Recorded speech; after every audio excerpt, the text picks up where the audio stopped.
할렐루야! 어제는 부활주일이었습니다. 다시 한번 감격의 고백을 나누고 싶습니다. 예수님 부활하셨습니다. 그리고 우리 또한 그 주님으로 말미암아 부활할 줄 믿습니다. 이번 한 주간도 그 부활의 예수님을 기억하면서 승리의 한 주를 보내시기를 주님의 이름으로 축원합니다. 오늘도 우리에게 주시는 하나님의 말씀을 함께 읽도록 하겠습니다. 오늘의 말씀은 누구나 규례대로 드려야 하는 제사, 민수기 15장 11절에서 16절까지입니다. 수소 한 마리나 순양 한 마리나 양떼나 염소떼 가운데서 작은 짐승 한 마리나 이렇게 한 마리씩만 바칠 때에는 위에 말한 것과 같이 해야 한다. 그러나 너희가 준비하는 것이 한 마리가 넘을 때에는 그 수요에 따라서 함께 바치는 제물의 수도 많아질 것이다. 누구든지 본토에서 난 사람들이 주를 기쁘게 하는 향기로 불살라 바치는 제물을 가져올 때에는 위에서 말한 대로 해야 한다. 너희 가운데 몸붙여 사는 외국인이나 대대로 너희 가운데 섞여 사는 사람들은 주를 기쁘게 하는 향기로 불살라 바치는 제물을 바칠 때에는 너희가 하는 것과 꼭 같이 그렇게 하여야 한다. 회중에게는 너희에게나 너희 가운데 살고 있는 외국인에게나 같은 율례가 적용된다. 이것은 오고 오는 세대에 언제나 지켜야 할 율례이다. 외국인들도 주 앞에서는 너희와 같을 것이다. 같은 법과 같은 규례가 너희에게와 너희 가운데 살고 있는 외국인들에게 함께 적용될 것이다. 오늘 본문 13절 우리 함께 읽도록 하겠습니다. 누구든지 본토에서 난 사람들이 주를 기쁘게 하는 향기로 불살라 바치는 제물을 가져올 때에는 위에서 말한 대로 해야 한다. 하나님께서는 이스라엘 백성들에게 당신께 향기로운 화제를 드릴 때에는 당신께서 주신 법대로 하라고 말씀하셨습니다. 즉 하나님께서는 제사를 드릴 때에 당신이 지시하신 대로 그 법도대로 순종하라는 것을 요구하고 계신 것입니다. 하나님께서 이처럼 당신께 드려지는 제사를 당신이 주신 법대로 드리라고 하시는 것은 분명한 이유가 있습니다. 그것은 그 법 자체에 어떠한 신비적이고 초월적인 능력이 있다는 그런 1차원적인 접근이 아니라 이스라엘 백성들이 그 제사를 통해서 하나님께 철저하게 순종할 수 있는 믿음과 사랑을 고백하게 하시기 위함이었습니다.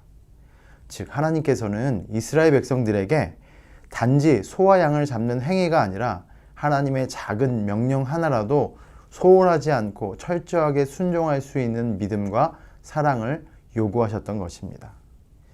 이 말씀은 오늘을 사는 우리에게도 동일하게 적용되어야 합니다.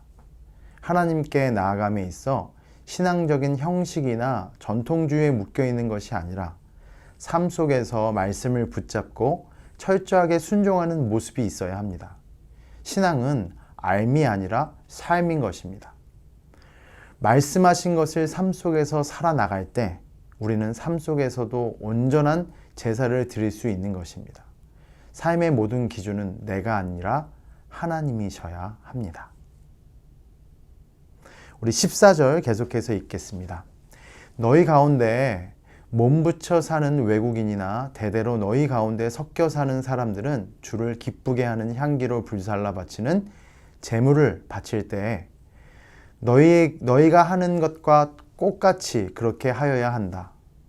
우리 14절을 보면 하나님께서는 이스라엘 백성 중에 함께 거하는 이방인들이 하나님께 향기로운 화제를 드릴 때에는 이스라엘 백성들이 하는 대로 할 것이라고 말씀하셨습니다. 이것은 돌이켜보면 이스라엘 백성들이 그들 가운데 요구하는 이방인들의 신앙생활의 기준이 된다는 말입니다. 따라서 이스라엘 백성들의 신앙은 곧 바로 이스라엘 백성들 가운데 함께 거하는 이방인들의 신앙에 투영될 수밖에 없었다는 것이죠. 물론 본문에서는 이방인들이 이스라엘 백성들이 지키는 법대로 하나님께 제사를 드리라는 의미이겠지만 만약 그 반대의 경우, 즉 이스라엘 백성들이 하나님께서 주신 법대로 지키지 않는다고 하면 이방인들도 동일하게 그들이 불순종을 쫓아갈 수밖에 없었다는 것을 이야기합니다. 이것은 곧 이 시대를 살고 있는 신앙인들에게도 매우 중요한 영적 의미가 있습니다. 세상 속에서 그리스도인들은 빛과 소금의 역할을 감당하며 시대를 이끌어가야 한다는 것입니다. 세상의 가치에 젖어 있는 썩어가는 세대에서 하나님의 법을 실현하며 삶의 모범이 되어야 한다는 의미입니다. 신앙생활은 교회에서뿐만 아니라 세상 속에서도 계속 되는 것입니다. 우리 15절과 16절 계속해서 함께 읽겠습니다. 회중에게는 너희에게나 너희 가운데 살고 있는 외국인에게나 같은 율례가 적용된다. 이것은 오고 오는 세대에게 언제나 지켜야 할 율례이다. 외국인들도 주 앞에서는 너희와 같을 것이다. 16절 같은 법과 같은 규례가 너희에게와 너희 가운데 살고 있는 외국인들에게 함께 적용될 것이다. 우리 15절과 16절을 보면 하나님께서는 이스라엘 백성들과 그들 가운데 우거하는 외국인들에게 동일한 법도와 규례가 영원토록 적용될 것이라고 말씀하셨습니다.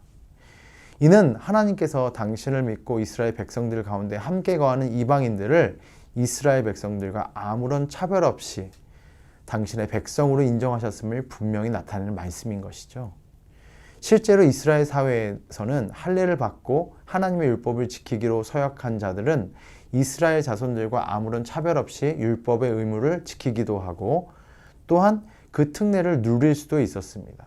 즉 하나님의 백성됨에 있어서는 하나님께 대한 믿음 위에는 어떠한 차별이나 조건이 존재하지 않는다는 것입니다. 이것은 오늘날에도 마찬가지입니다. 오늘날 구원을 받아 하나님의 백성이 되는 데에는 하나님을 믿는 것 외에 그 어떠한 차별과 조건이 존재하지 않는다는 것입니다. 이것은 신앙의 연륜도, 경륜도, 그리고 신앙의 배경도 상관없다는 것이죠. 하나님의 자녀됨에는 어떠한 조건과 차별이 없습니다. 부유함도, 가난함도, 강함도, 약함도 없이 오직 은혜로 주어짐을 보여주는 것입니다. 그 은혜의 하나님을 소망하시길 원합니다.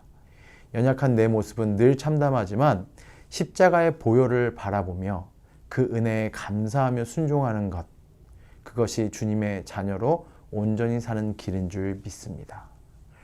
오늘 하루 주신 말씀을 우리 요약해 보도록 하겠습니다. 먼저는 하나님께서 드려지는 모든 제사에는 하나님의 법도대로 해야 된다고 말씀드렸죠. 우리가 하나님을 믿을 때 하나님 우리에게 정말로 요구하시는 것은 우리가 많은 양을 드리는 것도 아니고 많은 소를 드리는 것도 아닙니다.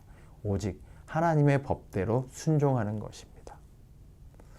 우리는 신앙인으로서 믿지 않는 사람들 가운데서 본이 되어야 된다고 또한 성경은 말하고 있습니다. 마지막으로 하나님의 구원에는 차별이 없음을 또한 고백하고 있습니다. 사랑하는 성도 여러분, 오늘 하루를 살아나가실 때 그 하나님의 놀라운 은혜를 기억합시다. 삶의 현장 속에서 순종의 열매로 하나님 앞에 드리고 삶의 현장 속에서 모범을 보이고 그리고 차별 없이 은혜의 구원을 주신 그 하나님께 감사함으로 승리하시는 저와 여러분 되시기를 주님의 이름으로 축원합니다. 우리 함께 기도하시겠습니다. 사랑의 하나님 감사합니다. 오늘 하루 주신 말씀 의지하며 나갑니다. 우리의 모든 삶의 주인 되어주시는 하나님, 그리고 하나님의 법대로 순종하는 삶을 살아나가는 귀한 성도의 삶을 살게 하여 주옵소서. 하나님, 세상 속에서 빛과 소금의 역할을 감당하고 세상 속에서 하나님을 온전히 신뢰할 수 있는 믿음을 허락하여 주시며 그 믿음의 본으로 믿지 않는 많은 자들에게 선한 영향력을 나타내는 그리스도인으로 살게 하여 주옵소서. 사랑의 주님, 또한 정말로 구원받을 수밖에 없는 참담한 존재였지만 아무 조건 없이 믿음을 통해 구원 얻게 해주시는 그 구원에 감격하며 그 은혜를 기억하는 귀한 성도의 삶 살 수 있게 인도하실 것을 믿습니다. 예수님의 이름으로 기도합니다. 아멘.